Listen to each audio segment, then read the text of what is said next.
নমস্কার বন্ধুরা, হাসি খুশি রান্নাতে আপনাদের সবাইকে স্বাগত। আজকে আমি আপনাদেরকে রসবড়া বানিয়ে দেখাবো।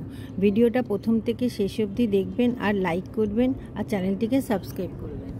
আমি সারা রাত ধরে এই বিউলির ডালটাকে ভিজিয়ে রেখেছিলাম। এখানে 150 গ্রাম মতো বিউলির ডাল আছে।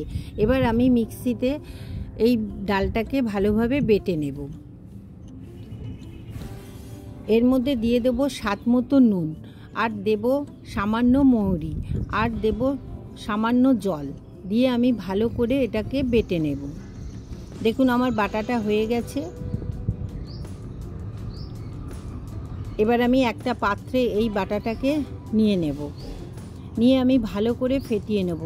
এটাকে প্রায় আধ ঘন্টা মতো ফাটালেই ভালো হয়, তবে আমি 5 থেকে 10 মিনিট মতো ফাটিয়েছিলাম। ভালো করে ফাটালে বড়াগুলো ভালোভাবে ফুলবে। এবার আমি একটা পাত্রে দিয়ে দিয়েছি জল।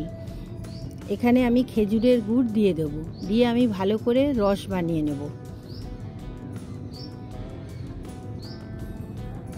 আমি এখানে গুড় ইউজ করেছি, আপনারা চিনির রসও বানাতে পারেন। চিনির রসও রসবড়া খেতে খুবই ভালো লাগে। রসটা ফুটতে আরম্ভ করে দিয়েছে, এবার আমি রেখে দেব। এবারে একটা কড়াতে আমি সাদা তেল গরম হতে দিয়েছিলাম। দেখুন তেলটা গরম হয়ে গেছে। এবার আমি একটা একটা করে বড়া ওর মধ্যে দিয়ে দেব, দিয়ে আমি ভালো করে নাড়িয়ে চাড়িয়ে ভেজে নেব।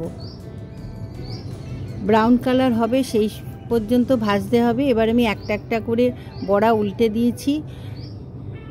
এই রসবড়া বানানো খুবই সহজ, খুব সহজেই বানানো যায়। আপনারা বাড়িতে ট্রাই করে দেখবেন, আর খেতেও খুব ভালো হয়। রসবড়াগুলো আমার পুরো ভাজা হয়ে গেছে। আমি এবার এগুলোকে রসের মধ্যে ডুবিয়ে দেব। এবার আমি এই রসবড়াগুলোকে আধ ঘন্টা মতো এই রসের মধ্যে ডুবিয়ে রাখবো, যাতে রসগুলো ভালোভাবে বড়ার মধ্যে ঢুকে যায়। দেখুন রসবড়াগুলো কত নরম হয়েছে আর তুলতুলেও হয়েছে। আমি যেভাবে বানালাম ওইভাবে বানাবেন আর আমাকে কমেন্ট করে জানাবেন।